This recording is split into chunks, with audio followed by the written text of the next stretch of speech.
Here we are with second day of playing the new Torment game, beta. Today is June, let's see, 11th.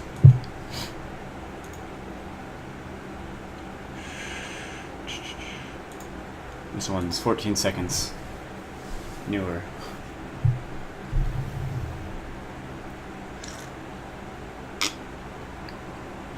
You're not gonna see that message again. Okay, that's right. I told my teammates to fuck off because they were being dicks. So we got here. Alright, let's see what's over here. Oh, did you see that? I tried to move the fucking camera over here, but it looks like it has to follow your character. What's this shit?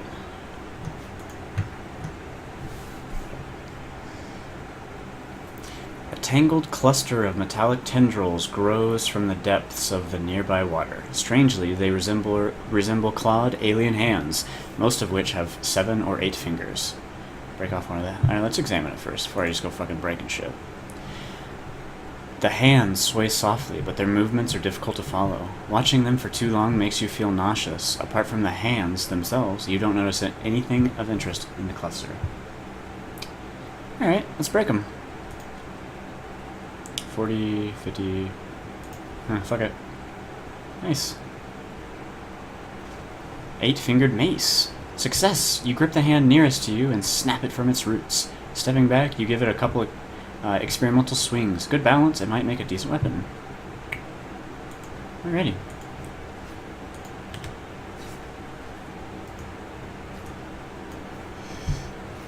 Stat pool used might... 4 physical, 1 chemical. This metallic object resembles a clenched 8-fingered hand attached to a forearm. Nice.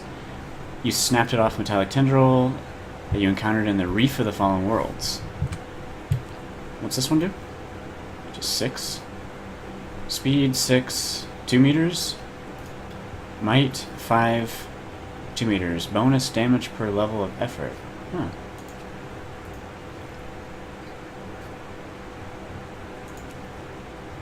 Where's my sword? Can I go back here and fucking rest or something, please? Attacking is really the only solution to a crisis. That's what I love about this game. Huh, guess not. I feel like I already did this.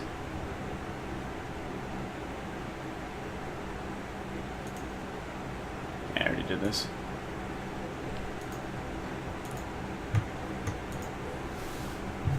God, this game is fucking cool. Alright, cool. Let's go to the next zone. Spend enough time fucking around, huh?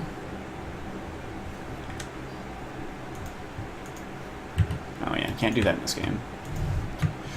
That's gonna take some fucking getting used to, man.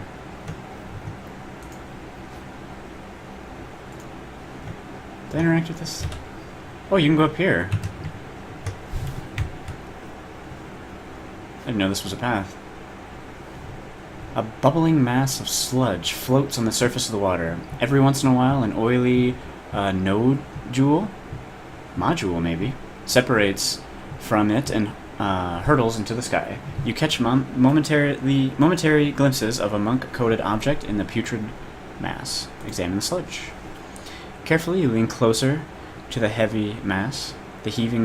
After a moment's study, you notice that the globules rising from the sky always contain something, be it a shiny core of untainted seawater or tiny fish.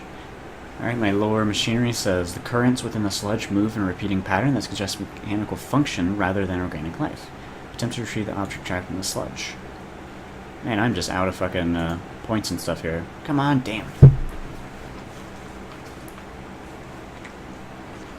Failure. You lean out for the object, but miscalculate, overbalance, and tumble into the glistening mass. Last cast off gains the tar-gooped fettle until the next party sleeps. Huh. So that's a status effect.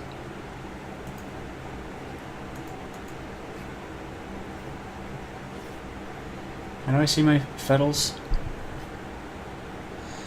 Here we go. Tar grouped. -1 speed edge, but +1 physical armor. Whoa, so it actually, like, isn't only a debuff. That's crazy. What is this? Cipher limit?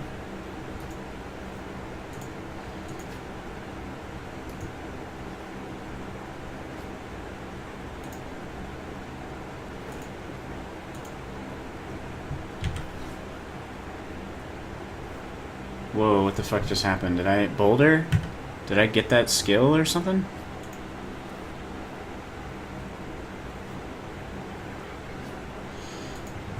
Huh. I have no idea what I just did.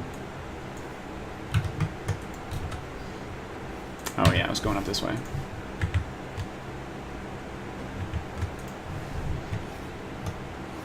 Interact with the big spaceship thingy.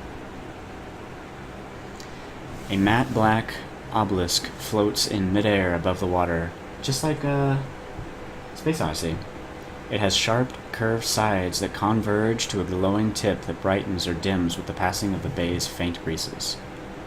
Lean out and touch the obelisk. Now I know how to use tools. You raise your hand toward the obelisk. Dull green light wells from within the black stone, fixed on you like a furious eye. The light intensifies, collecting at a point near the top of the device, and you feel the hairs on your arm stand straight up. Instinctively, you pull your hand back. Both the feeling and the light fades away. Reach out again.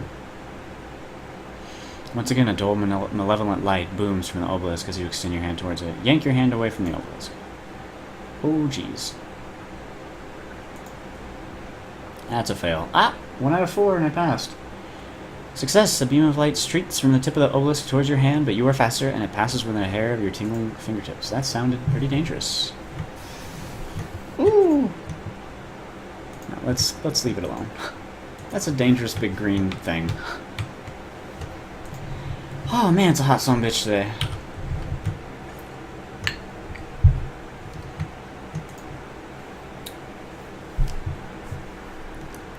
The metal door is thick, heavy, and unmarked by time. Double rows of circular bumps run horizontally and vertically across its surface. It is firmly sealed.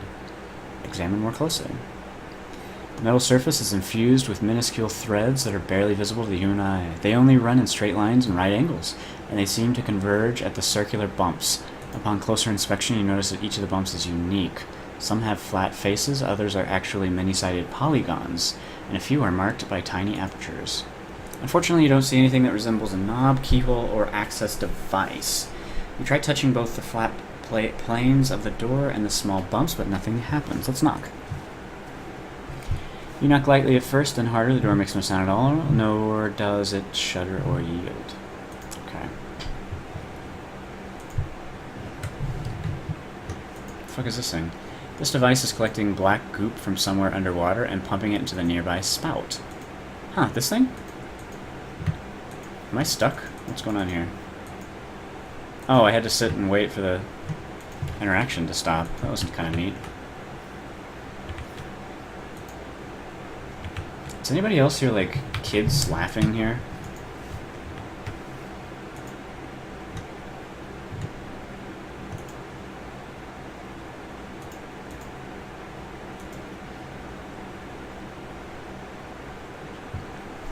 A lambent green fluid drips from end of the device's nozzle and hisses angrily on the metal surface beneath.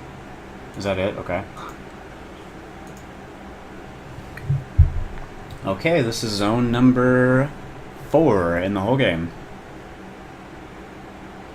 Including starting area and meet the NPC area.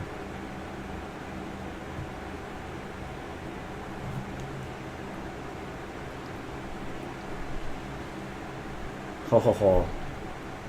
Oh, I thought that was a cutscene. Is this person gonna stop me? No, let's talk to him. Otero. Wind spins off the distant sea, sweeping between you and the boy, whistling toward the peaks of Sagus Cliffs.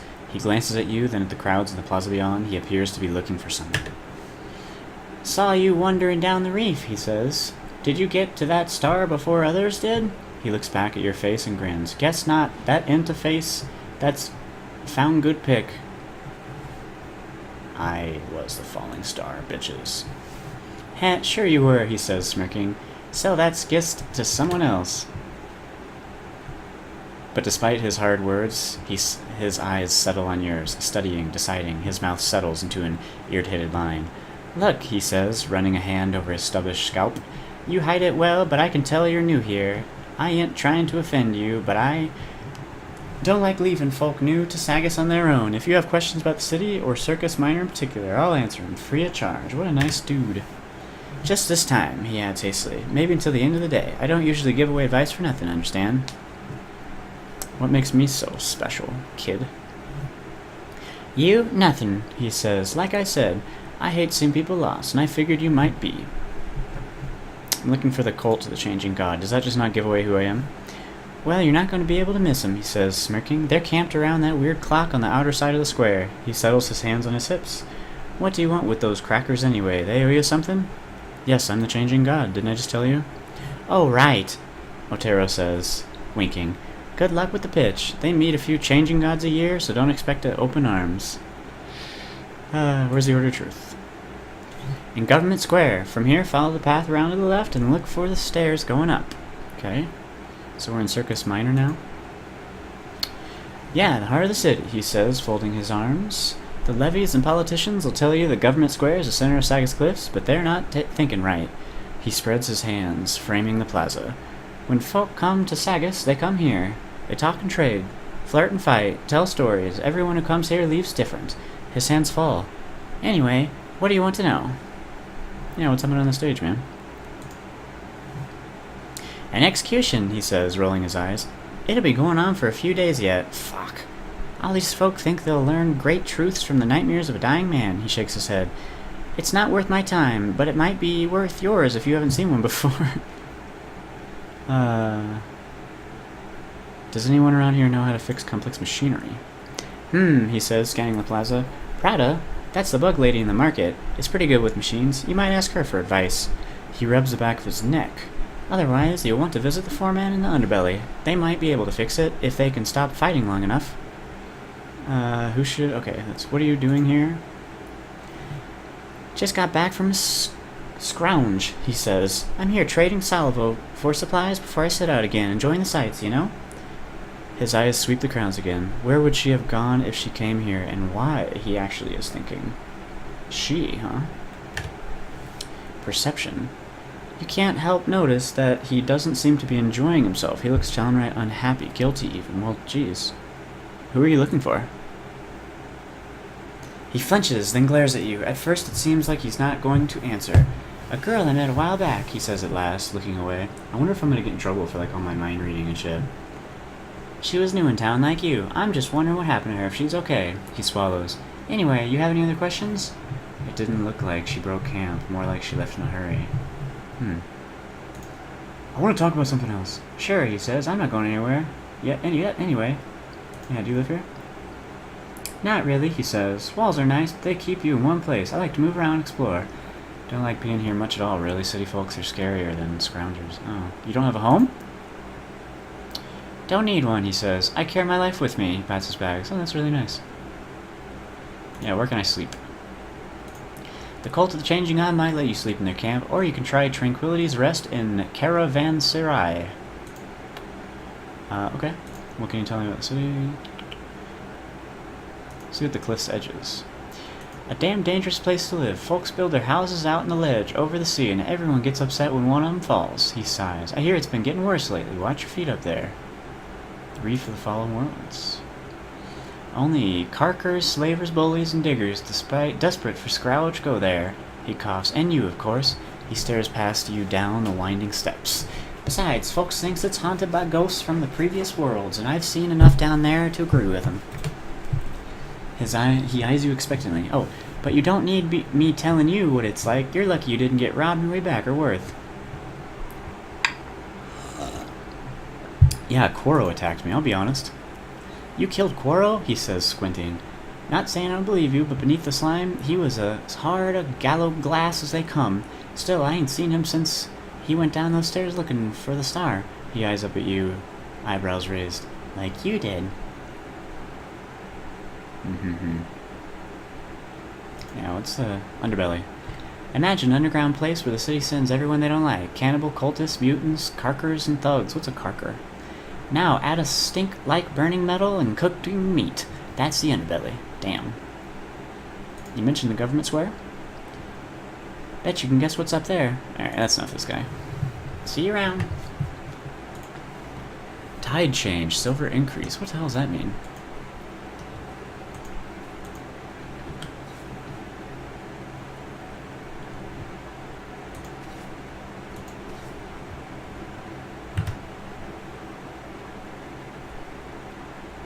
Tide changed. Silver increase? Journal, character sheet, party inventory. That's everything.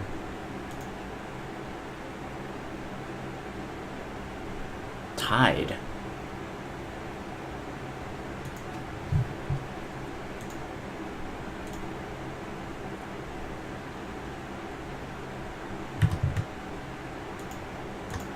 Yeah, let's go fucking talk to a merchant.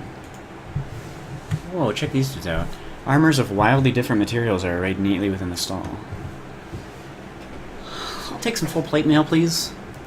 The sign over the stall says, the arming room, buy, sell, trade. Under the awning, a skinny man with stooped shoulders and a concave chest is cleaning a filth-caked weapon of some kind. He salutes you with a greasy hand. Done in a moment, have a look around. If you need anything, let me know. Yeah, let's see what you got.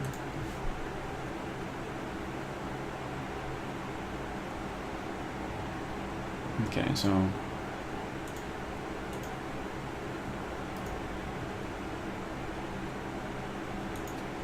let's see, I don't want to fucking accidentally sell something important, so let's see, like, does that permanently sell? So, yeah, I guess it did, damn. Healing sword?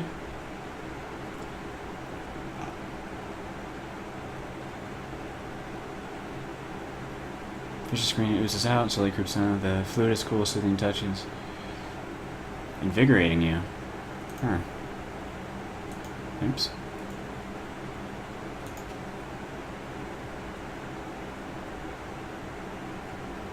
Oh, it's over on the... oops. It's over there on the left. I see, not the right. I was like, what the hell? These are all greatswords? Heavy buzzer? These are only 5? Damn, that's pretty cheap. How much do I have? 58? Medium bonus on speed defense task. Okay, let's buy that.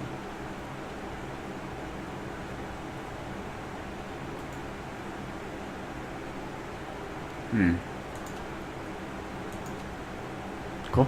So that, there's no confirmation or anything?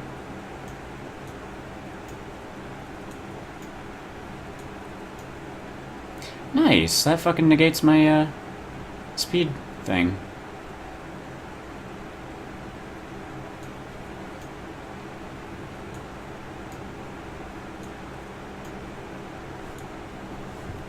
Yeah, okay.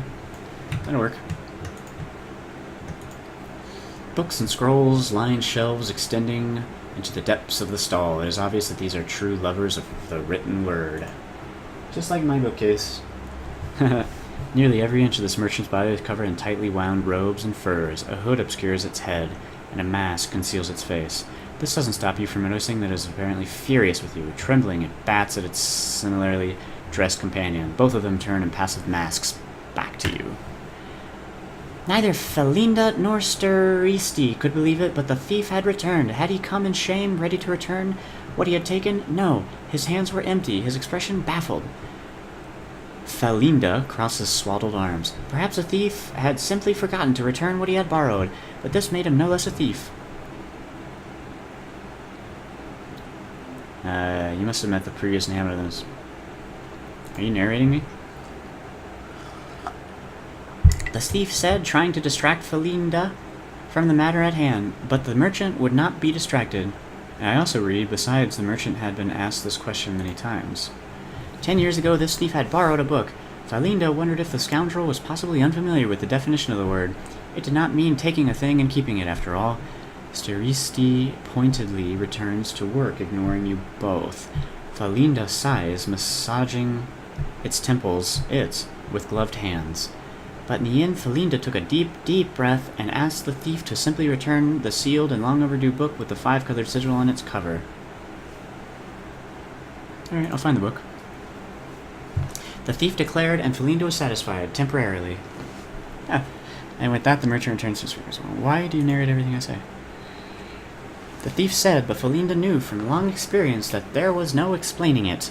The merchant kneels before a bookshelf and jams book after book into the remaining space. This is something I really liked about the first Torment game, is that how, like, all the people you meet that are so eccentric in their retelling, like, past encounters with you.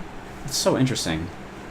This frustrated Felinda. After all, the two merchants were creatures of words, bound in metal and cloth, but whatever Felinda tried to bend these same words into explanations and answers, they crumbled and fell apart. They could not fold themselves around the truth. The merchant slams a final book into place, and so Felinda said nothing. And also read, and once again, Felinda was exonerated. The thief knew he was a thief. The thief pleaded. He still did not understand that Felinda wasn't speaking, that what the thief was hearing was the passage of time. Wow, that's fucking kind of trippy. Tide changed, gold increased. What the hell does this mean? Indigo increased.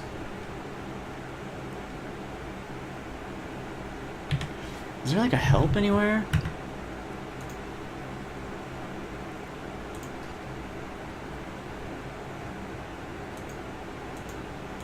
Tide feedback. Okay.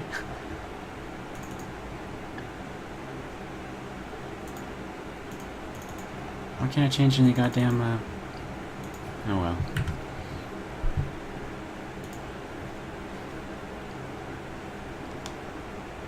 The silent merchant traces dark fingers over a cracked scroll. It appears to be ignoring you as politely as possible. Watch Steristi work. The merchant's spread-fingered hands glide over a faded parchment with the faint sounds of quills scratching. Vibrant letters of an unfamiliar tongue appear in their wake. Lore, natural. The merchant is restoring the work once recorded on this scroll, not writing it. You are certain of that. But it is scanning it in some way, or coaxing the text from the page. Looking closely, you see that Steristi's fingers are unraveling into coiling threads that taste the faded letters below before pricking the page itself. Fresh ink wells up from the holes, forming words. Wow, that's fucking neat as hell, man. You cut holes in the page and almost as if you're tattooing it. Watch her work some more. The merchant again passes a hand over the page, and you hear the scrape of quill on paper. Dark letters emerge from the shadow of the hand as if pulled from beneath the page. Let's ask number 1. You cut holes in tattooing? She can talk to me? Amazement, esteem. Steristi jerks in what can only be surprise, then holds up a single coalescing finger, bidding you to watch. It resumes restoring the scroll, but slower, so you can watch and understand. Eventually you do. The page is no simple grocery list, or musty treaty. Steristi's methods might be different if it was. The scroll is alive, and Steristi is carefully and methodically waking it up. The fresh ink gleams as brightly as the sleeper's eye on waking. That's fucking cool. Amazement, esteem. Amulet of Eternal Traveler? Fuck yeah. When the scroll is finally restored, the ink flashes. The page promptly crumbles itself and bursts into flame. Neither of the merchants react to this in any way. When the smoke clears, Steristi plucks an object from the pile of ashes, taking hold of your wrist and leaving tingly, inky fingerprints.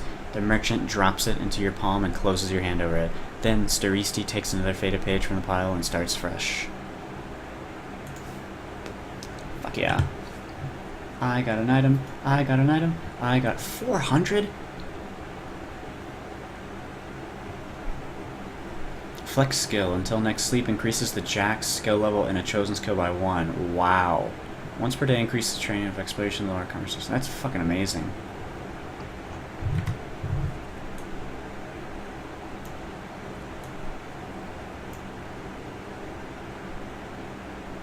Hey, it said only a jack, but... Are these all the things you can carry? Alright, I'm ready to fucking... Point of interest? Party member? What? Tiber is a party member? shouldn't fucking tell you if you haven't recruited them yet, right? Tiber. Pacing the edges of the crowd is a paunchy old soldier with a swaggering stride. At the moment, however, his jauntiness seems overshadowed by worry, and he alternates between watching the execution and searching the crowd as if looking for a miracle. Then his eyes light on you. Like, light? What a great descriptive verb, man. I say, you look like someone who believes in justice. How'd you like to help a poor soul wrongfully condemned? What kind of help do you need? I don't need anything, but my friend there on the platform is dying. The nightmares his executioners have induced on him spill from him with every word he speaks and wrap around him like a snake. Man, that is some fucking brutal shit right there. He glances at the execution. I know there are but a few strands around him now, but in a few days' time, they'll choke the life out of him. I cannot imagine a more horrible way to die. He pauses. Well, it's not true. I have an imagination that would shame a sailor. He leans in. You need to be swift and willing to hold justice above the law, but there is a way to save him, if you'll hear me out.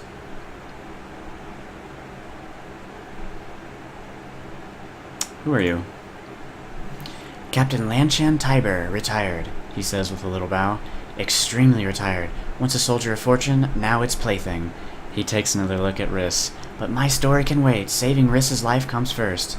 Finally, somebody that can write it's correctly. What's your plan? A simple one, but it requires nerve and an unfamiliar face. Listen. He lowers his voice. It would be nothing for someone of your noble demeanor to masquerade as a city official and ask the city clerk, council clerk, for an archived copy of an old stay of execution. Once you have it, I'll write out a fresh one and add Reese's name. Then we'll present it to the overseer here, and poor Riss will be set free. He spreads his hands. There you have it, a foolproof, risk-free plan.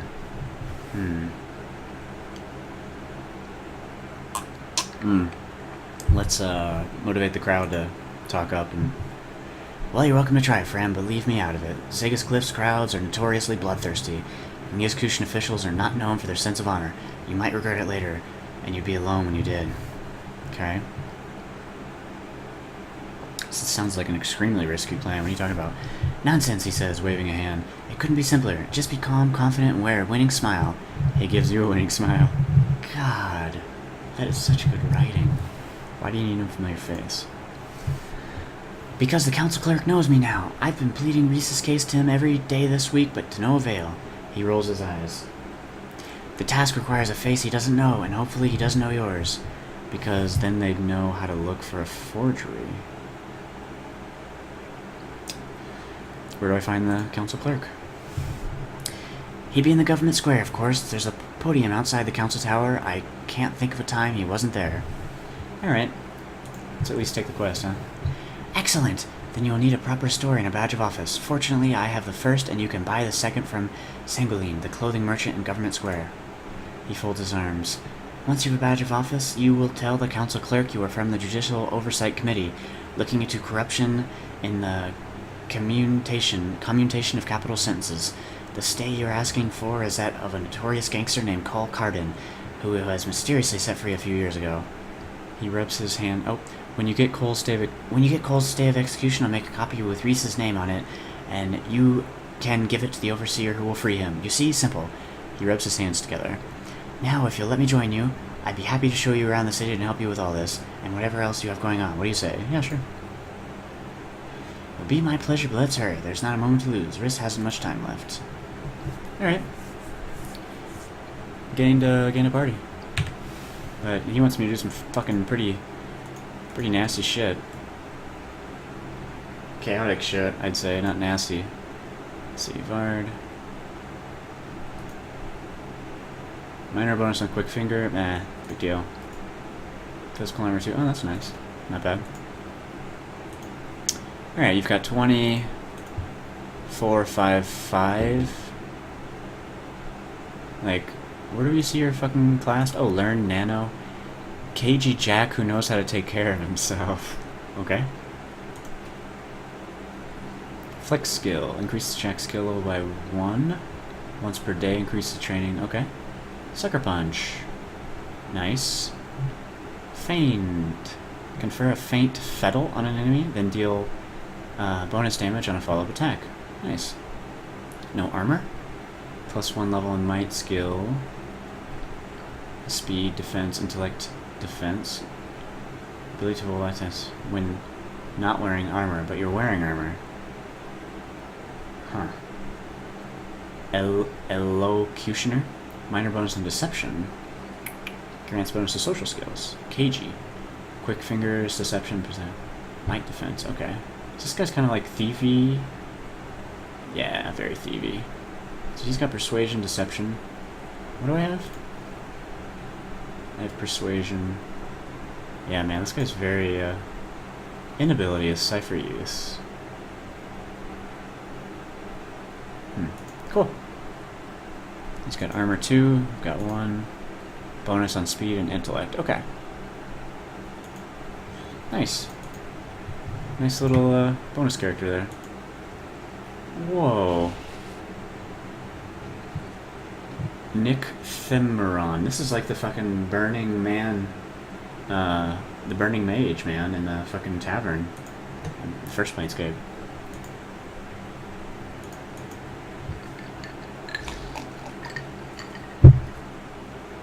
You inch closer to the lattice of energy that holds the creature, and as you lean in, the ugly glaive with the sledgehammer slung over his shoulder shouts at you.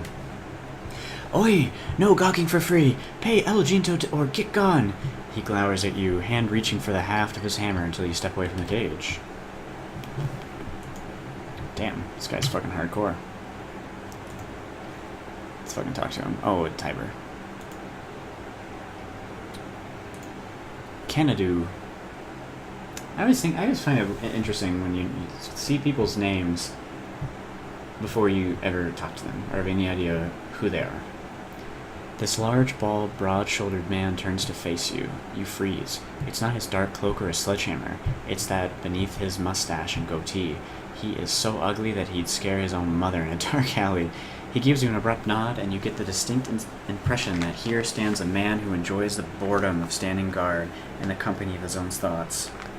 So he enjoys boredom? Huh. Nothing to see here until you pay El Ginto, he says, when it's clear that you aren't moving on. With that, he returns his gaze resistant. Huh. What's in the cage? A Nithimeron, he says.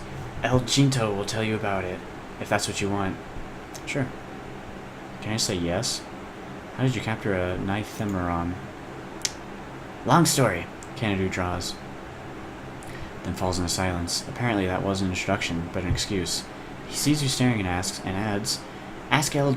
Oh, that's not him. Ask El Ginto. He's the taller. I watch the beast. Okay. Where are you and your partner from? He exhales softly through his nose, giving you the distinct impression that you are making him work harder than he'd like. Lawrick, a city in the beyond, packed with blood-mad priests, giant razor cats, and drit. Lots of drit. His weighted gaze seeks the horizon. I don't miss it, but El Ginto does. If you want stories, he's the one to ask. I also scan. Says we're going back. Won't be a good day for Lawrick if we do. Tiber whistles at the mention of Lawrick, but says no more. Huh, that's kind of cool. Can I talk to him? Okay, whatever. That was, like, the game told me that I could get a fucking party member there. That was kind of funny. Changing God Cultist. Ready? Death Cheater's Vessels. Ah, can it be? What fortune, what joy. Casmine will want to see you, Vessel, and Mimion, too. Casmine Mimion. Okay. These people, okay. The structure is embedded in the ground. It was clearly not made by the same people who built Circus Manor. It looks as though the device extends deeper into the ground below the road. Weathered runes are spread across the device's surface, okay?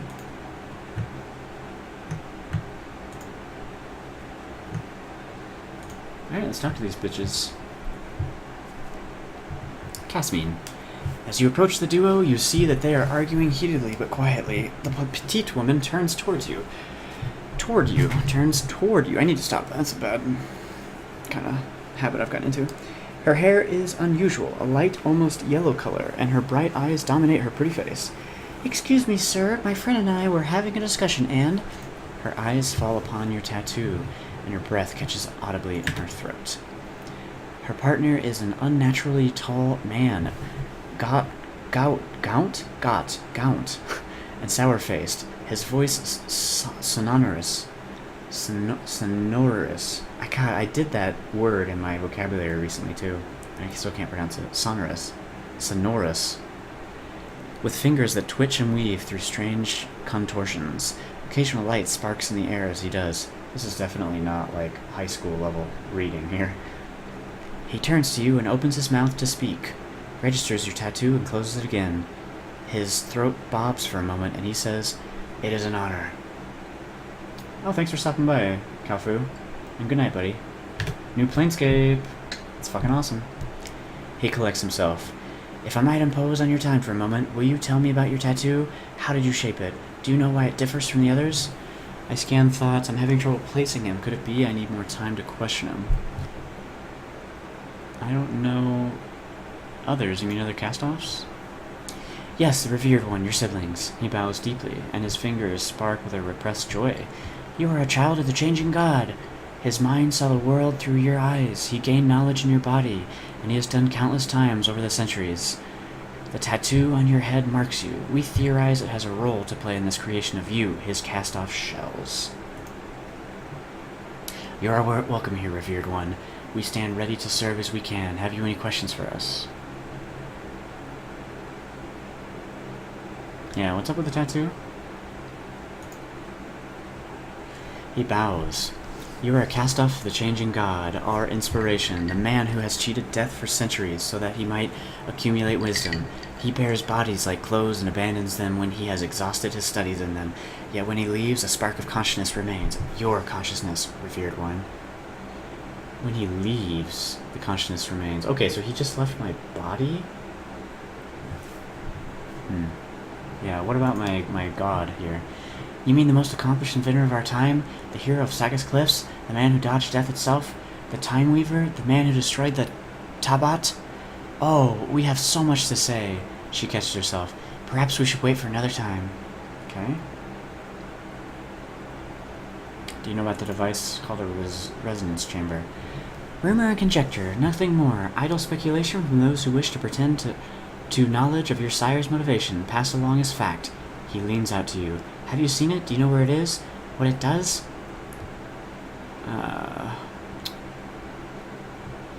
Let's see. I don't want to tell them yet until I know more about them. I was told you might. He smiles slightly and spreads his hand in apology. "Not as much as I should like, but we of the cult of Changing God have ways to find answers. It is said by those loyal to your sire that it is the solution to the sorrow, the creature that haunts you all." His eyes trawl your face. God, these verbs that this game uses. And it seems as if he is on the verge of understanding something. "I'm certain now. We haven't met this one yet," he says, or he thinks. "We don't know how, though." She bows her head slightly. "We take this as an article of faith. The resonance chamber will save you." He looks sharply at you now, all distraction gone. "I do not recognize you," he says. "You do not match any descriptions we have recorded." She snaps her fingers as if she is finally figuring out a mystery. Wait, let me remember your face." She studies you carefully. Oh my, you're new. Are you the changing god? Can it be?" She reaches out to touch your sleeve and pulls her hand back quickly. "I am the changing god, bitches. Bow to my authority." He gives a short, curt nod, and then he studies you carefully. "Tell me truly, please, do not deceive us, for we will know. Are you the changing god himself, incarnate before us?" So many have tried to deceive us. They don't understand how much we know about them. "I am." "You're not a cast-off. Not one of his children," she breathes. "I knew it." Her hungry eyes are adoring. She hardly seems to blink. I don't even know if I'm lying to them or not. Like, it didn't say lie in quotes, so I'm thinking it's not. "Cass, I would welcome the opportunity to question our inspiration directly, but kindly remember that we have been deceived before." He turns to address you. "If you truly are he, perhaps you can settle this question for us." He gestures toward the clock behind him. Dark figures circumambulate these clock figures. I theorize that your creation of time shields has protected the city, established a connection with your future selves. Or perhaps your wisdom brought them here. Whatever the truth, we believe those figures may be cast-offs, or ghosts of cast-offs. Perhaps the living shells of the bodies you have worn previously. What the fuck? His fingers shrug eloquently for him, but the clock is unmoored in time, you see. Stuck, I guess, unmoored? These verbs, man. We do not have a knowledge sufficient to investigate. But you might. You created the clock. If you are who you claim, you should be able to line it with the present time and uncover who these figures are. I will. We have tried ourselves. I have appealed to the order of truth. I have spoken with eminent seekers of knowledge. We have sent for wisdom from as far as the steadfast. A great achievement, you must agree. None have given us an answer. Perhaps... Dismay dances across his fingers. Perhaps memory of your creation will come to you. His hungry-eyed compatriot steps in. Perhaps you can find an answer where others have failed. She turns away. You will find our boundless gratitude, revered one. You had questions about the Renaissance Chamber. You said, we can help you. But first you must investigate the clock and the figures inside it, or else, she trails off, or else we must turn from your words. Huh. The fuck is this tide shit, man? And let me sleep, someone. Jeez. Come on, man. So I can't just talk to the other one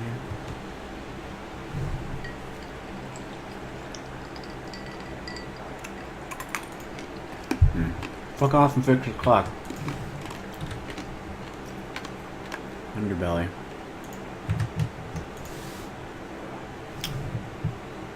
A mutant.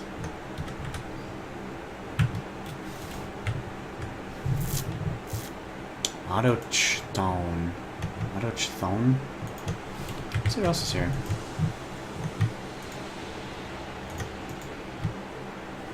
The game isn't like quite as snappy as I'd like it to be. Hey, what's up, True?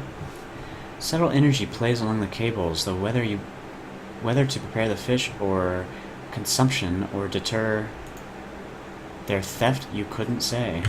Huh. Oh yeah, there's the cliff. That's fucking neat. Dude, this game is fucking awesome. I am already, like, loving it. These worlds.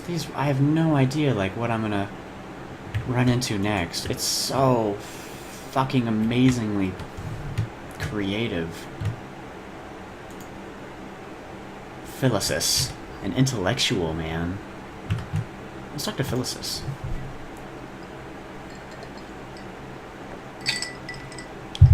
A creature floats... I hate listening to people like suck on ice. A creature floats before you, hidden inside the bulk of its armor, cloth robes, unmoving and unmoved by your presence. Exactly who or what the thing is, man or machine, mutant or monster, is impossible to discern. Its glass face reveals nothing but your reflection. Its mechanical voice reveals nothing at all. You recall that this creature is known as a Felithis, but you don't know anything else about them. Exquisite, the Felithis grates, in greeting perhaps, or perhaps lost in its own inscrutable thoughts. Alright, my lore of mystical skill tells me that the Felithis are said to have vast knowledge of the mysteries of the Ninth World, and the Numenera of ages past. I'm going to start reading these Numenera books, man. But prying those secrets loose can be a fool's errand. The creature's thoughts are as obscure as its glass face. It's as though it weren't even there. You are exquisite as well. A sound like the grinding of drift-filled gears is the thing's only response. This reminds me of Rick and Morty, man. The Gearbot, like, just the randomness of the universe. This is... Rick would like this game. If he plays games. For a moment, that stretches uncomfortably. What does? Oh, the grinding? You feel the cold scrutiny of the Filthis upon you. At last, it speaks again. It is the nature of flags to fade. The Filthis's implacable glass gaze bores through your skin and sees more than others do, and it seems to be seeking something from you. Yeah, do you know anything about the resonance chamber? Silence lingers long, until at last a Filthus speaks. I know it shall be 3. I know the first cannot be trusted. I know one changes as you change. I know they seek an undoing. Its glass face storms, but the Filthus says no more. The sorrow is 3? Huh. Tell me about yourself. Yeah, let's use this guy. Damn. 90%. Fuck yeah. Critical success. Stat pools spent on effort restored. The Avatrol whistles while it runs, a fearful sound, perhaps even for the Avatrol. My lore nature skill says they whistle because of the gaping holes in their skulls. The Avatrol? And that's itself, so this thing's an Avatrol, okay. Whether the Filthus intends an insult, a joke, or something else is entirely unclear. Apparently this is what passes for effusiveness in a Filthus. Tell me about yourself in a way I can understand. No! Tidal Surge? Requires train title? Huh. Alright, cool. That's interesting. As you step away, the Filthus swivels to keep its glass face trained upon you. Exquisite. What the hell is this, man? I'm gonna have to look this up later. Let's go ahead and save. I haven't done that in a while. This is a beta. I don't expect this to be perfectly stable. The genocide? What? Whew, getting parched. This machine towers above you like a dagger driven into the ground by a giant. Wow, that's vivid. I'm thinking of the Game of Thrones, the giant smashing that tree down into the ground with his fucking fist. It seems much older than the surrounding buildings. Your hands itch to touch the array of dark panels scattered around the machine, as though they have touched them before.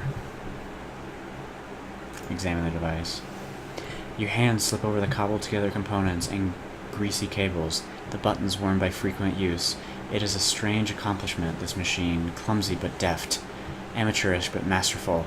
Only a brilliant mind could have melded so many disparate parts into a functional device. Maybe it was me. Unfamiliar memories whisper to you. This device was used, though you don't know how, to generate a field of unmoored everything within it from time itself. That's the second time I've seen the word unmoored here. Your fingers scrape a rough patch. Lifting them, you see a circunet symbol etched into the side of a maker's mark.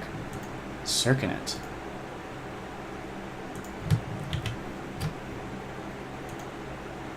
Oh, goddamn Firefox. Come on.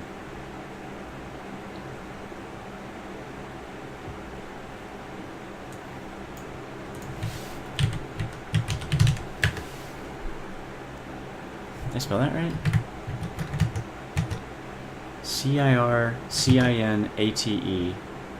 C-I-R-C-I-N-A-T-E. Rolled up with the tip in the center. For example, the young frond of a fern. Circular in appearance. Cercinate. Cercinate. Huh, cool. So circular. You see a circular, cercinate symbol etched into the side of the maker's mark. Why is this so familiar? Yeah, we're gonna put it all in. Fuck! The memory teases you with images of the machine in pieces, but you can remember no more than that. Well, it looks like I can redo it, so that's cool. Amnesis. Yeah, let's talk that fucking... Well, I need to fucking rest, man. I don't have any goddamn... Any points. I am pointless. Government Square, Underbelly.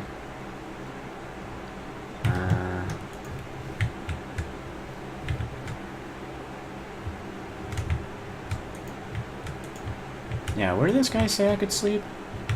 Wait, that looks, oriental.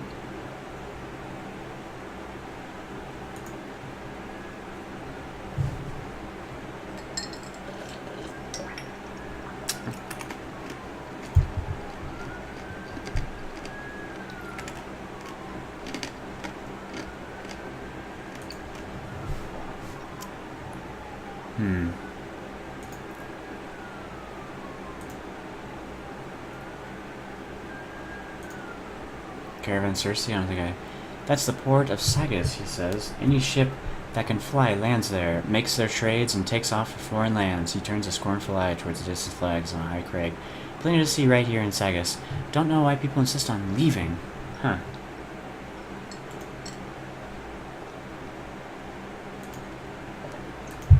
I wanted to ask where I can sleep.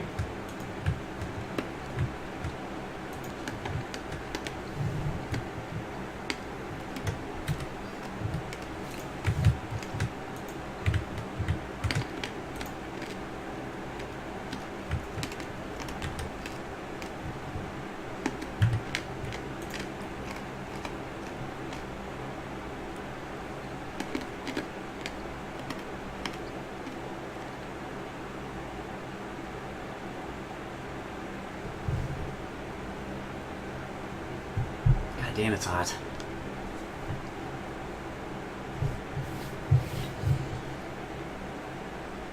Decently long load screen. Okay. What's going on here, guys? Lord Vuntkin. Veritas. Oh, another fucking teammate, huh? Let's talk to him. Fuck it.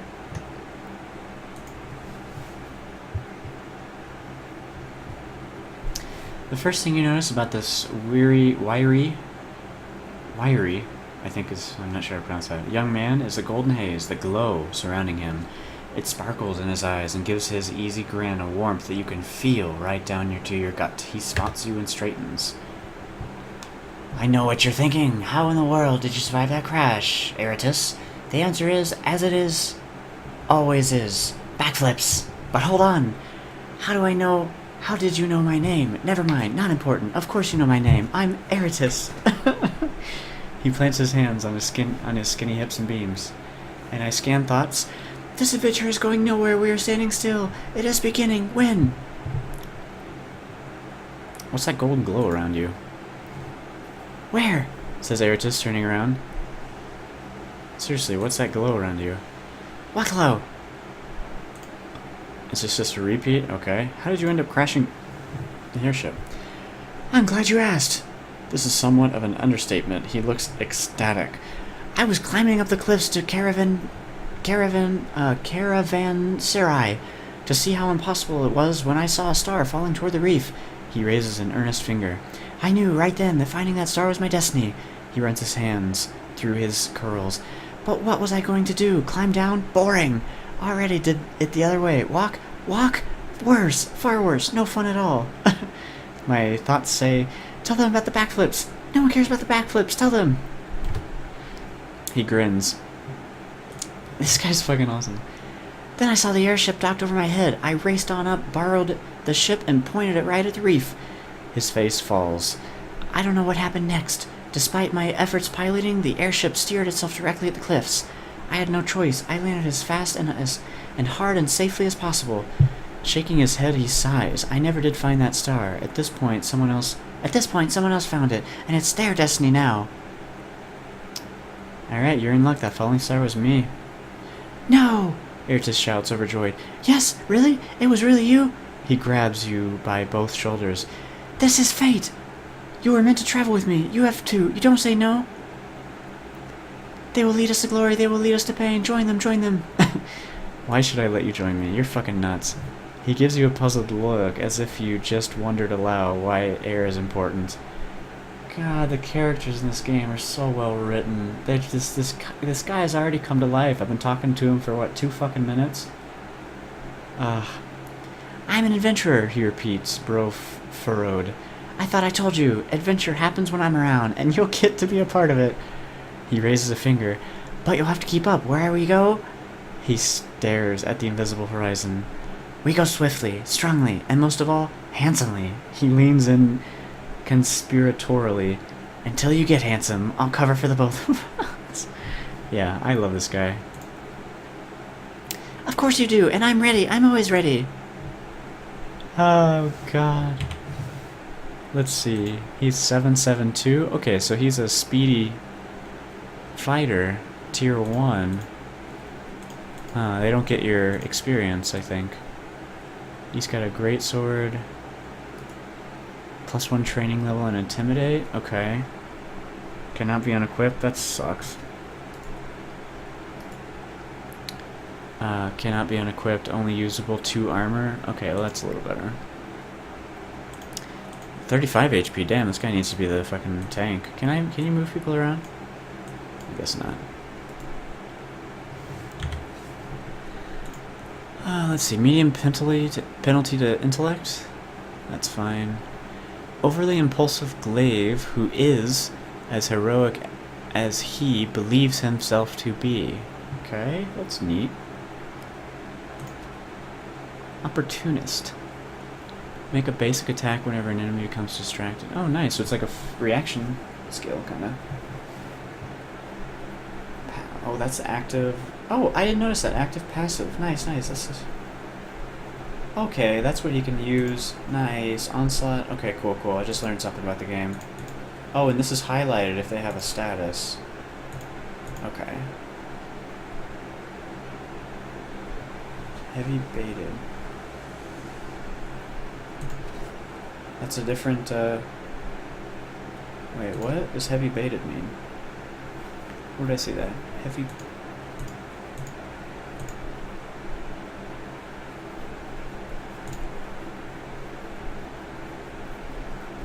Huh. Overly impulsive. Running, smashing, initiative, healing, but less cipher concentration. That's fine. That's great for a pure fighter. Armor... Okay. So I guess there's a speed penalty with armor. Even though his fucking armor can't be unequipped. What the fuck? Come on, game! Unfailing precision. Land critical hits more often. How more often? Never boring. Eratus bounces around the battlefield, gaining a critical chance bonus whenever he attacks a new target. Neat. How high of a chance? The direct approach. Minor bonus on smashing tasks. Okay, that's cool. Melee combat. Bonus per level, but bonus like to what? Attack, damage, endurance, inability decreases health. Oh wow! The healing skill gives 5 more HP healed whenever any healing. So when I... Wow, that's kind of like double the spell that I used. Intuitive, that's great. Running, smashing, great, great. Cool, good character. I need a pure mage now. The fuck is this? Strange fluids rush from these pipes, hinting of vast machinery and pipage within the cliffs themselves. I've been playing for about an hour here. I need to play for just a little bit more, and I'm gonna take a break. Error? Is that supposed to be there? Error? The mural above the door depicts 5 people, their positioning suggesting trust and camaraderie. Let's see what's in the fucking... Oh yeah, please provide... Do we need to... We want to provide feedback? Maybe I'll post my playthroughs on the forum or something. So where the hell are we? 5th Eye? Somebody let me goddamn sleep. Oh god, this is so cool. Alright, I gotta take a pee break. I'll be right back.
Alright, we're moving to the piano bench because my back is hurting. I play for another half hour or so. Alright, Feriak. The bartender is a tall, powerfully built man with nut brown skin and a... I hope nobody calls me nut brown.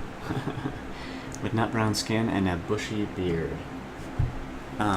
He radiates strength and confidence. He moves with speed when necessary and remains almost motionless at the rest of the time, like a predator waiting to leap. Yet eyes... That's a good bartender then. Yet even when he prepares a drink, he doesn't touch a thing.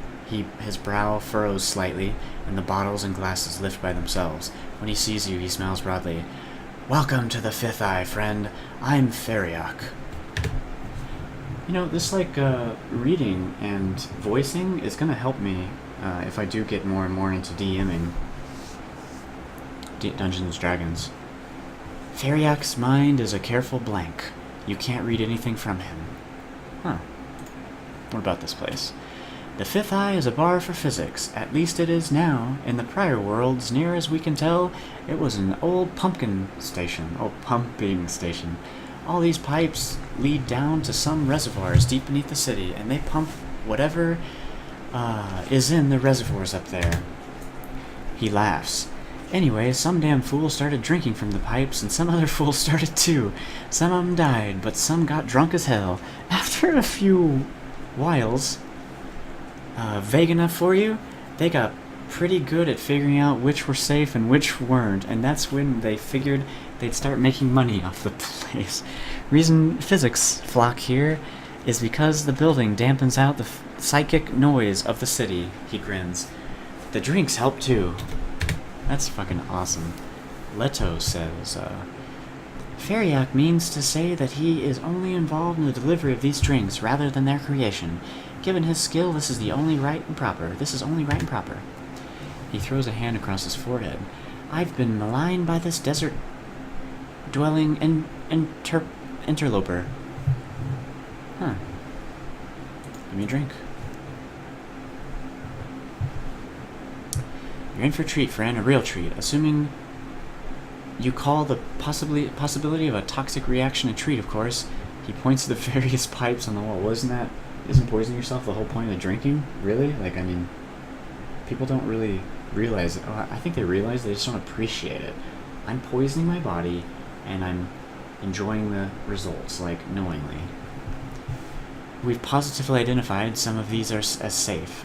Smaller subset here as inebriants or hallucinogens. We've got a few that are, chancy, as in sometimes they kill people. Ooh. Cost for a safe drink is 10. Experimental, those are 30. Okay, I'm out of here. That's pretty fucked. And we're looking for a place to rest, so we're out of here. So I guess I can use my teammates' skill points now to do stuff, but... Anyway, let's just keep running around the city.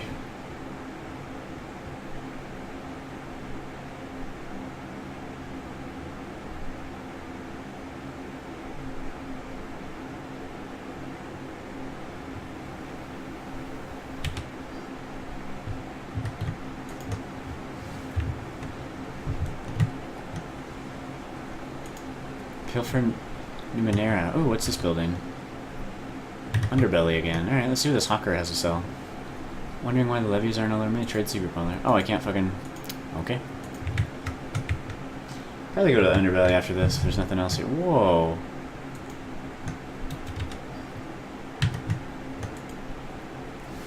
That's fucking crazy. These three triangles float serenely above a scuffled stone basin. You can't help noticing that the citizens of Sagus are giving this monument a wide berth. The largest triangle shines brightly, radiating a soothing warmth. The middle, darker one hovers above it, turned slightly away from the first with what strikes you as disdain. The third is small, dryly amused, and also deeply indigo, as to be nearly black. Wow. It's removed from the first two triangles.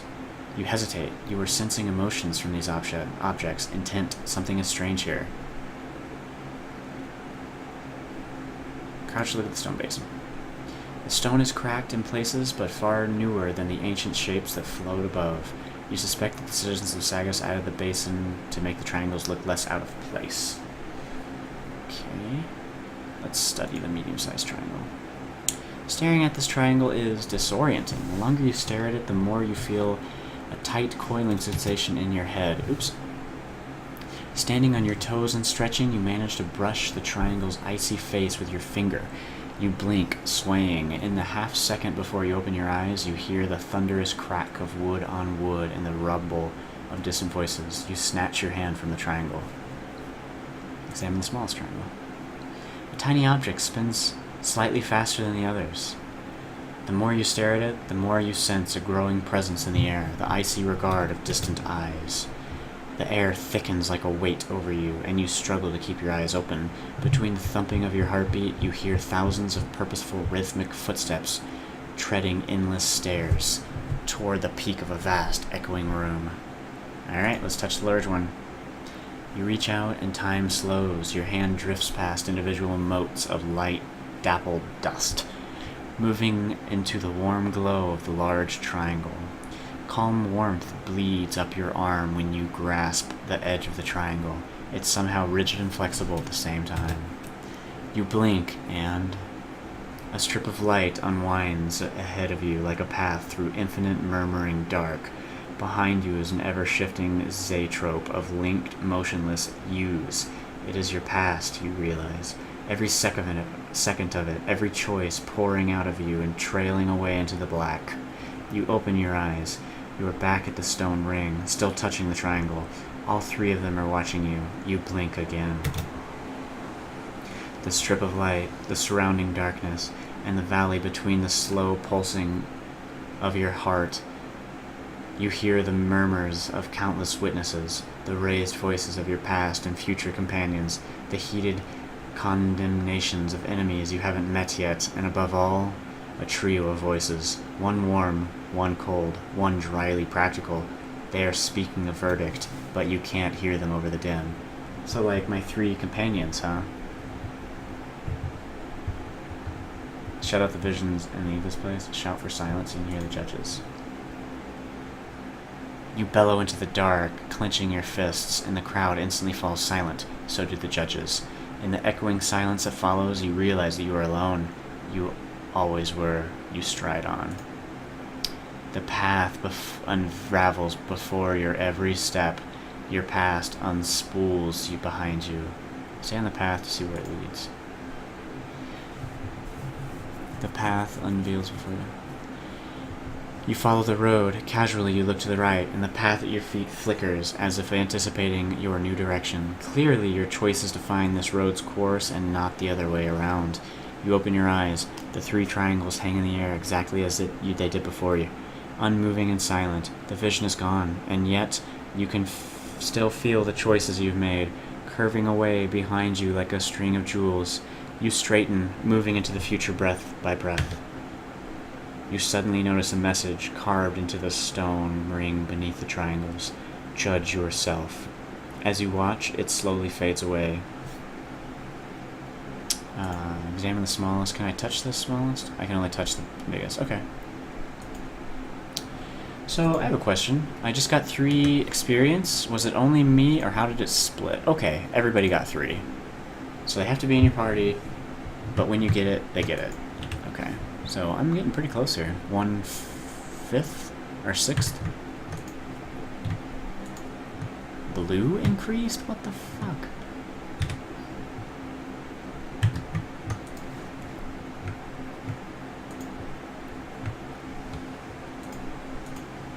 What is this place? Nothing, apparently. Gorgeous. Look at this dude. Tormented Levy. Man, this dude's fucking glowing like a motherfucker. The face of this armored man is oddly generic, almost as if it was designed to be forgettable. His livery marks him as a soldier in the service of Sagas Cliffs, a Levy. The word comes easily to your mind. He stares past you, turning a small chart object over and over in his hands, whispering to himself. His over-large eyes are red, wet, and haunted. Greetings, he says, apparently by reflex. He still hasn't looked your way. How can I help you? He closes his eyes hard, as if trying to crush visions that are troubling him. Despite that, his mind feels like a complete blank to you. I need directions. I can't help you. I'm wrong. I'm... He pauses, lifting his eyes to the sky. I'm lost. You're lost? Yes, no, I know where I am. He squeezes his eyes shut. I know everywhere I've been. What's wrong with you? I'm wrong, the Levy agrees, his lips trembling. Rotten, made of the wrong pieces and tied together with blackened wire. He covers his face with his wrists. Please go. What are you holding? He says, then grimaces, as though his words hurt him. Damn. I'm holding my shame. His hands unfold one bloody, soot-covered finger at a time. Soot. A crudely made wooden bird lies there, painted in pinks and pale blues, charred around the edges. That bird represents your shame? Represents? No, this is my shame, and I'm holding it. He swallows. I can't put it down. Huh, interesting. Socks of Doom, welcome back, bud. I want to talk to you about someone. Yes, he says, then shakes his head. No, I can't. Find another Levy, please. I can't report crimes to you? Crime? He says, as if he's never heard the word. No, please, no. Alrighty, this guy's fucking broken as hell. This game is fucking awesome. Socks remind me, you were into Unreal Tournament? What is up here? Yeah, Caravanseri. Oh, oops. I guess I went into it anyway. Whoa, check out that fucking time machine looking thing.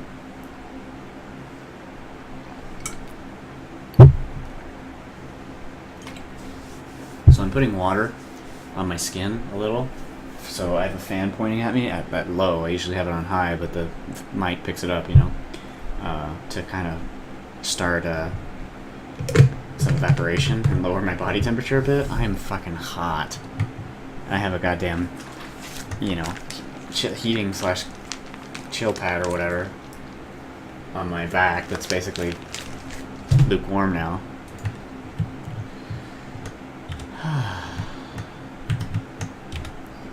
What is this? Cave entrance? This is like the rich part of town. Man, I gotta find the goddamn cult or whatever. Who are you? Tranquility? Oh, those look like beds. Let's see if I can sleep here. Quick save. I haven't saved in a while.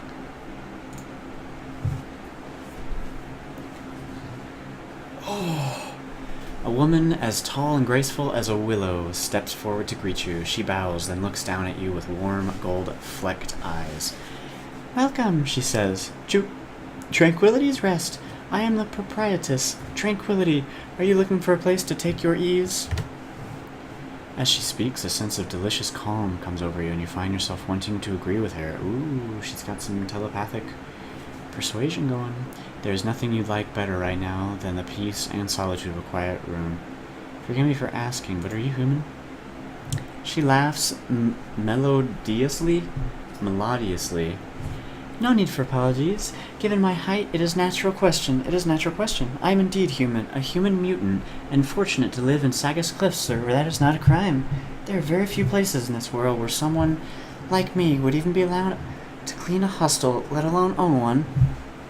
Oh, tell me about your place. She smiles.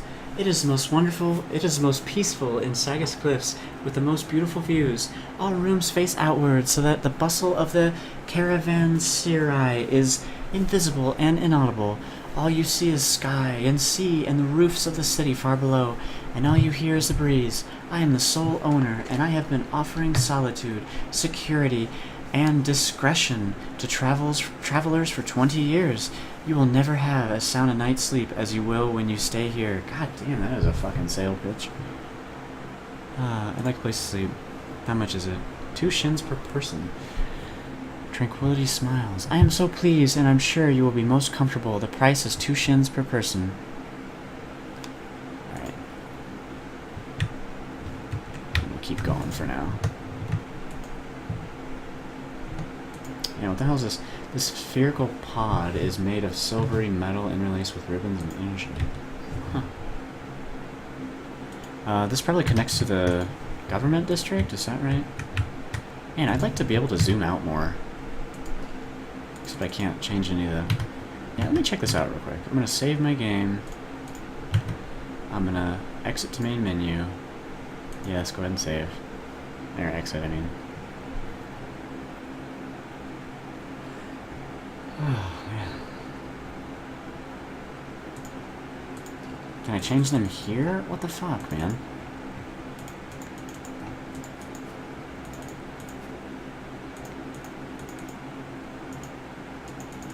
Why can't I change my... Let's see what that is. Difficulty display mode? Oh! That's that, your rolls on, like, using skills and stuff? Yeah, cool. Now I know what that is.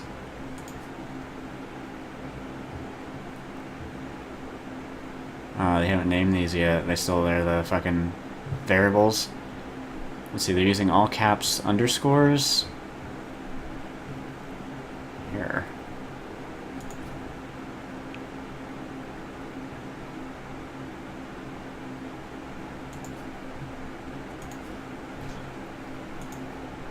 Alright.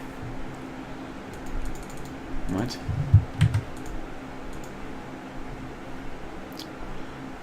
Couldn't hit load. It's a little concerning. Oh man, my fucking back.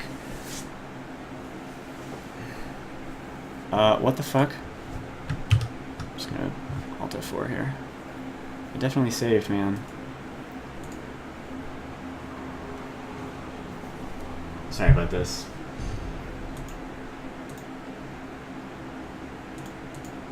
Whew. Scared me.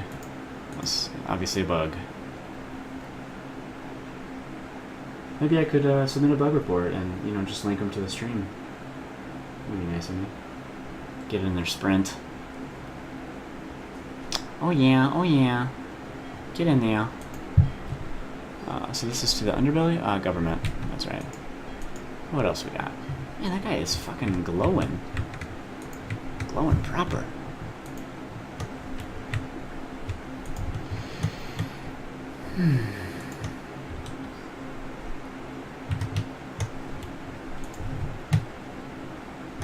Whoa. Driftwood held aloft by suspension platforms provide a useful, if somewhat perilous, bridge between the dock and the ships moored in the area. Boy, they like the word moored. Master Renew. NASA. What's up, NASA? This airship master is keeping a nervous eye on his vessel. He is a short and weary man, dressed in travel-stained but well-kept clothing. He is chewing on his impeccably groomed mustache in frustration. Yeah, I totally do that. As you approach, he turns away from his vessel. Welcome to Master Renio's Aerophile Adventures. Aerophile. Oh, I'm afraid that I will not be departing anytime soon, not since the theft. He says the word carefully, as if holding it at bay. I've always taken pains to see the best in people, he confides, swallowing hard. I feel for you, buddy. But that was before that runty, glowing, straw-haired idiot stole my coronet, my prized airship. Oh, my party member? He shakes his head, generally distraught. Till that thief is caught, my shift remains in dock, safely shuttered and chained. He breaks off when he sees Eratus standing near. Him! That's the thief! Thief! I've never stolen a thing in my life. I have borrowed, certainly, but always with the intention of returning the item to its proper owner, though I must admit that I haven't always been entirely successful. Oh, jeez. I demand compensation. My vessel, my source of livelihood, snatched by this vagrant. He stares hard at the obvious, oblivious glaive.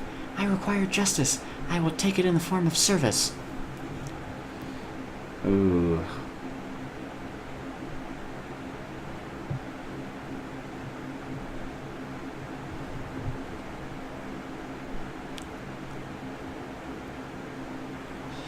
Let's play the god card. Does it mean other people can do it for me? Nice. Success. I suppose so, he says, frowning. The thief should be held responsible for his crimes, but if you can convince him to help me, then... He gives you a curt nod. Yes, that'll do. Nice. The airship thief. I wish you could do that. That's a feedback I have. Anybody watching?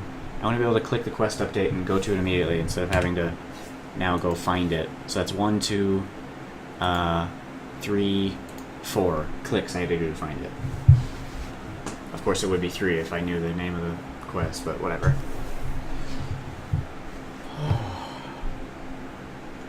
So, settle the debt? Oh, here we go. And also there's no... Just that it's blue, I guess, means that it's... I'd like to see a collapse thing here. You know, an arrow that points over and then down when it's extended. Just like this. That would be really nice. Insisted... Okay, so I convinced him to let the cultists work off. Now I just need to find a few cultists in Caravanseri to set them to work. Nice, I'm gonna go fucking work on that right now. Quick save! We are doing a blind playthrough and I am not quick save load abusing. These plants cling to the top of the wall, their roots hanging on in empty air. That their means of obtaining nourishment, you don't understand or something like that. Omadone.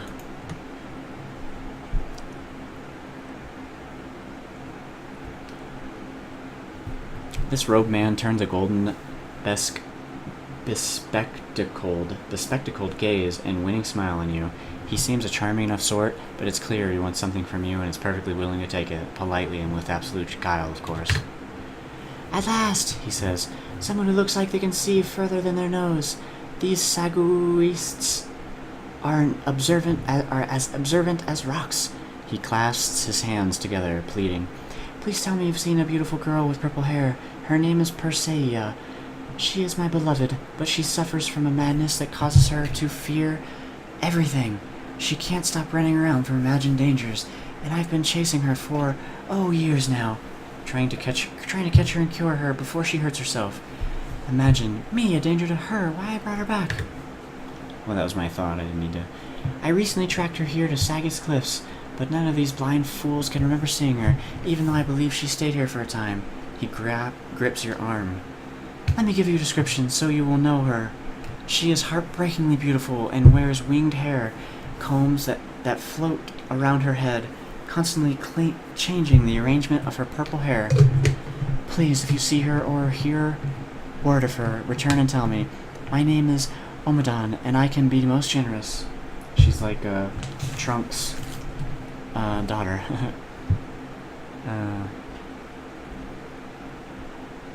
Okay.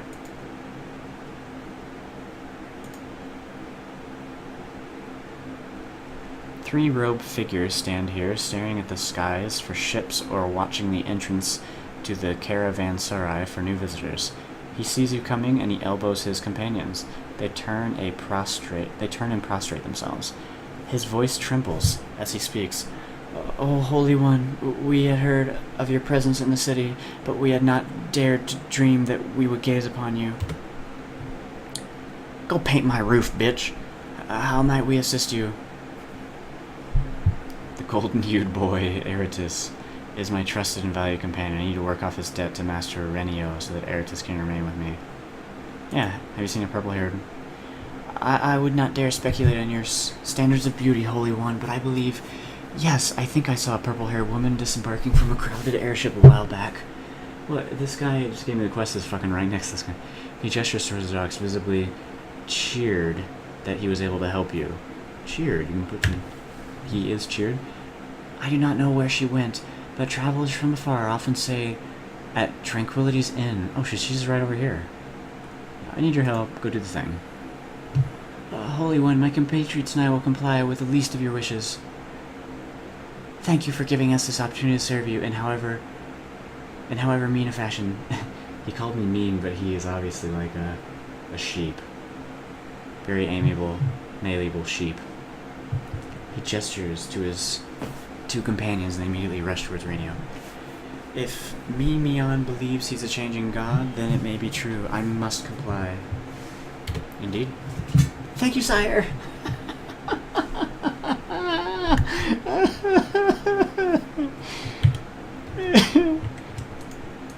That's so fucking awesome. Alright, so I got a tip that you got a purple-haired lady here.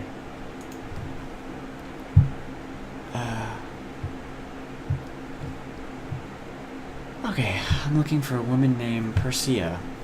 She is said to be beautiful in this purple hair. Have you seen her?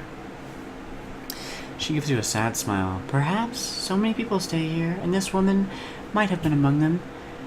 But I don't remember her. I'm sorry. Alright, so I scan her thoughts. He's been talking to Omadon. Well, I won't reveal Persea's secret. Ooh. Looks like I can't push it. Let's talk to the people in the inn real quick. That door's closed, I guess? Oh, there. Okay. Alright, let's go turn this quest in. And maybe I should say goodnight. This has been... How long have we gone? An hour and a half? Let's do at least hour 45. Hour and a half is good, but...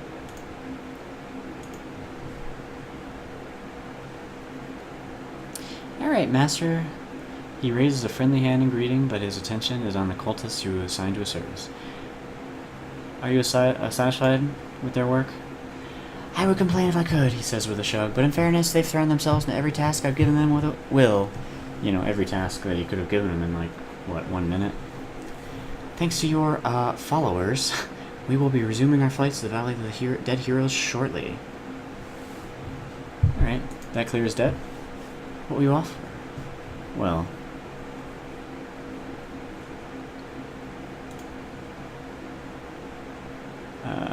have you seen the purple-haired lady? Purple, you say? I cannot say that I have, but I've also been preoccupied as late as you might imagine. My apologies. Where do you travel? Once I flew as far as Algor Kala, soaring above Arvrin Wood and the unmeasured depths of Arnu Lake, above the lava fields of Ossifangagon. God, so many proper nouns I'm not going to remember. And the plains of beyond. I flew south over the ruins of the Tabit, homelands, and east to the oasis of Jolios. He gestures at his single vessel. Now I fly solely to the house of the dead heroes, conveying mourners and memorialists to the unchanging tombs.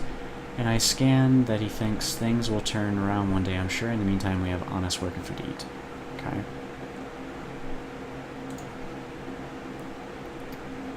I am the proprietor of this business and a ship's captain. In happier times, I ran a fleet of vessels to various ports of call. He shrugs. These are not happier times, and my fleet has been reduced. Now I have but a single vessel. He shrugs. Again, he shrugs. Such is life. You build for your family, and the vicissitudes, I think I'm saying that right, of fate drive your plans into the rocks. But my struggling enterprise is the least of the gifts I hope to bequeath to my heirs. I try to teach them dedication, endurance, fairness in all dealings. He shoves his hands into his pockets. What good would it do to them to see me take unfair advantage? I would rather be ruined than teach them that falsity is the route to success. He laughs softly. My apologies. This has been much on my mind of late. You did not ask about my philosophy. Huh. Alright. Looks like, let's see about this debt. Can I pay off his debt? Certainly, though you'd be fucking 600... Maybe we settle another option.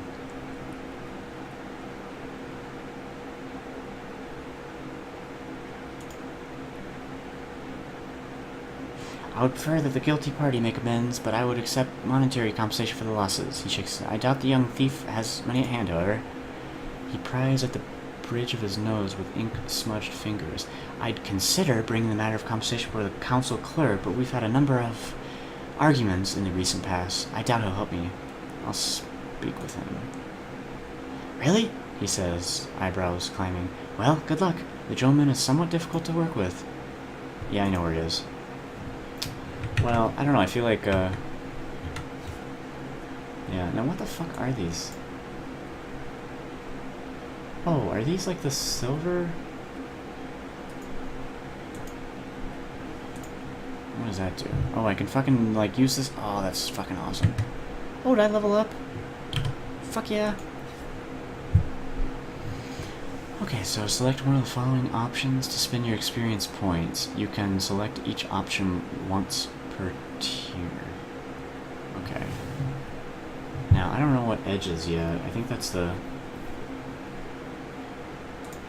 What is edge? Edge. Do we see edge anywhere?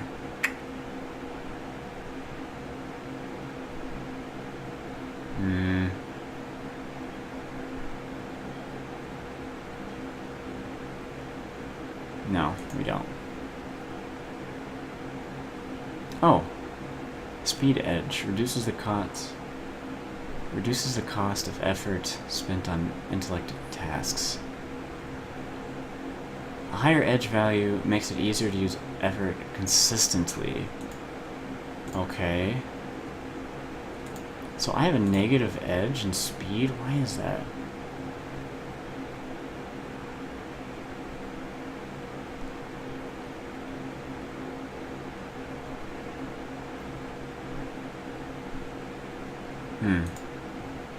Ability or skill.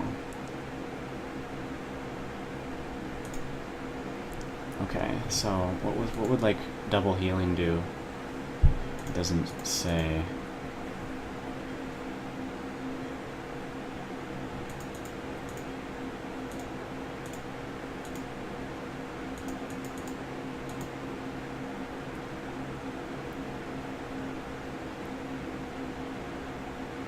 I guess like 2 levels of this is just 2, like 15 and then 30. I would like it to, I wish it like highlighted, I don't know, stealth. Huh.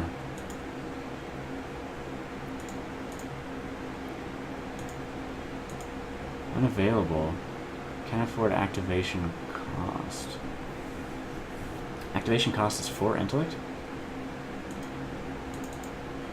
Huh. Oh, whoa, you get 2 points?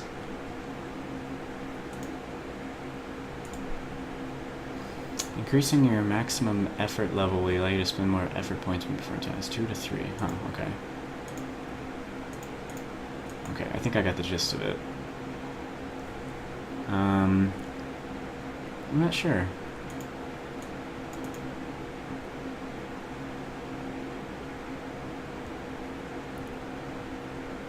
I guess it just does 10 then.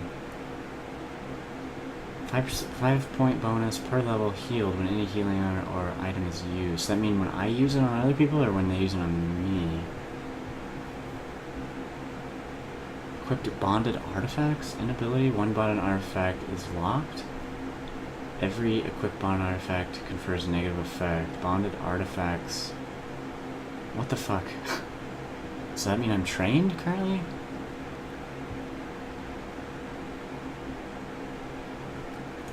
Bonded artifacts.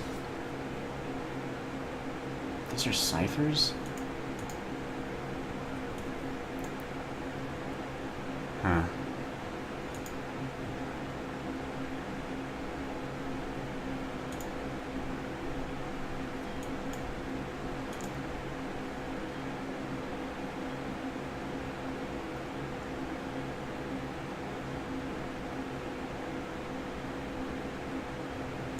Alright, I'm just going to do stats because I don't really know what to do here. Let's do like a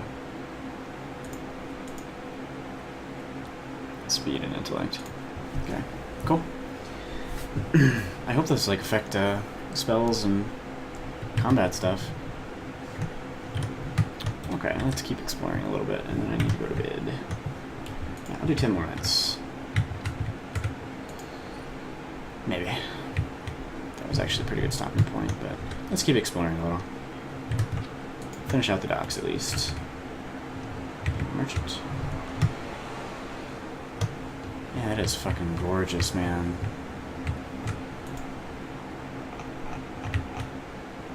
Look at this dude. Fucking reptiles.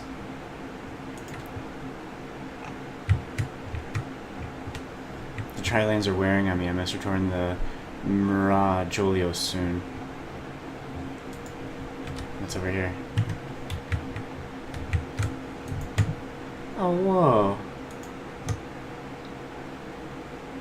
This craft is capable of carrying one person to at most. The interior is richly appointed with satin pillows, and the air feels cooler inside. Quia Janro del Toboso. The scrawny old man practically rattles inside dull indented armor that was clearly made for someone bigger than him. Nonetheless, his eyes burn with a bottomless fire, and his smile, as fierce as it is genuine, flashes beneath his graying thicket of beard. "Another night!" he bellows, clapping your shoulders with his gauntleted hands. You barely keep your feet. The man is stronger than he looks. "Another hero in search of great adventure. You stand before the wondering knight, Quai Geno de Toboso. What brings you to the summit of Mount Ithiador?" He is armed like a knight, though he carries himself strangely. "We seek challenges that will test our very limits," Eratus declares. Oh god, these two are just going to be best friends. "And then we will shun those challenges as unworthy of us, and seek quests that shake the foundations of the possible, that defy belief. For we are not just adventurers, noble stranger. We are the breath of adventure herself. Another hero. He is too strong and too strange." Tears well in Quaijano's eyes, and he fishes a monogrammed handkerchief from the depths of one of his bracers. "Such a noble company," he says hoarsely, dabbing his cheeks. "Such a noble goal. Were I not committed to my own path, I would seek to join yours." Oh geez, do I not want another crazy fucking adventure nut here? He sighs heavily.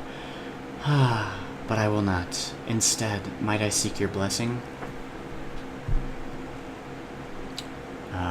Yeah, Eratus, will you bless him? "I was hoping you would ask," he says, and turns to Quaijano, spreading his arms, his mouth working soundlessly. The elderly knight bows his head. "May your glory always find you. May your burdens only strengthen you, and each of your scars tell you a better story than the last. And when your enemies are many, and your wounds are severe, may you fall with a smile on your face and peace in your faltering heart." "That is lovely. Who wrote that?" "We did." I love this guy. "Well said." Oh, there, two peas in a pod. Quaijano says, rising, moist eyes. "Well said." He straightens, and oddly, seems larger somehow, taller even. He says, "Truly a knight. I feel his blessing coursing through my veins." Why'd you call this Mount Ithiador? It is a city, not a mountain. "A city," he says, his sweat-beaded brow drawing together. "Your senses must have deserted you in the ascent. The heat has baked you in your armor." What does he know about my fall? He lays a gentle hand on your shoulder, turning you to the horizon. "Do not allow delirium to blind you to your accomplishments, good knight. You have scaled the very heights of Mount Ithiador, the tooth of the world beast. Adventure lies in every shadow below us. Every sparkle of light is a quest, ready for the taking. What brings you up here?" "Do you know," he says, "that I am not quite sure. My memory is not what it was. I recall kneeling before my family's armor in our estate some time ago." He blinks slowly. "Perhaps I was weeping. Maybe he's another fucking cast-off. Like me." He smashes his gauntlet again against his chest, leaving a sizable dent. "I can't recall, and it doesn't matter, for then I heard a thunderous roar, and behold a great beast in the sky. I donned my armor and gave chase." "Your armor looks slightly used." "Yes," he says. "It has seen some use. My ancestor forged it in the fires of Silver Cloud Mountain, and her battle against the Zeriquiand hordes. This was the wound that killed her." He taps a much-mended spot on the chest plate. "In fact, many of my ancestors died in this armor. It served them well." "What kind of beast was it?" "It defied description," he declares. and so I shall describe it to defy impossibility itself. Oh my god. 13 legs, 6 jaws, 1,000 eyes that glitter with malice and flame, scales the color of clouds. Alright, go on. The horrible beast leered down at me, promising destruction. I promised it death, and it fled across the sky. I followed, darting between the trees. He pauses, frowning, and I don't recall much after that. I remember walking, having various adventures along the way, of course, but I cannot quite recall why I came here. Ah, he says, raising a finger. Of course, I must have had the frankly brilliant notion of scaling this lonely mountain to better spot the beast from afar. He shakes his head, his wispy beard waggling. Alas, I've seen nothing so far. Your beast sounds like a particularly large cloud, and I'm pretty sure you ran into a tree. A cloud, he says, chuckling. A tree! The perils facing us in this world of wonders are not so mundane. Others once spoke like him. I wish I could have saved them from the beast. You looking for great adventure? Yes. But I feel I must speak plainly, he says, plucking at his beard. Too many people have mistaken me for a common mercenary. He straightens. I am not interested in entangling myself in local quarrels. I will not hunt a beast that cannot hunt me in return. And if I am to fight, it must be against a foe of such wickedness and the stars that the stars themselves would wink out rather than shine upon a world that could harbor such malevolent creatures. Huh. Actually, I can't think of any enemies worthy of you. Disho? Oh, he says, his face falling. Perhaps you will think of one later. I may know of an enemy. Well, okay, that's a weird dialogue thing. Okay, see you, bud. Okay, I think that's it for me today. Everyone looking in on the stream, people on YouTube, thanks so much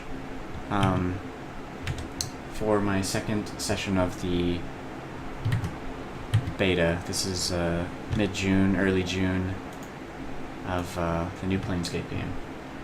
Until next time, bye-bye.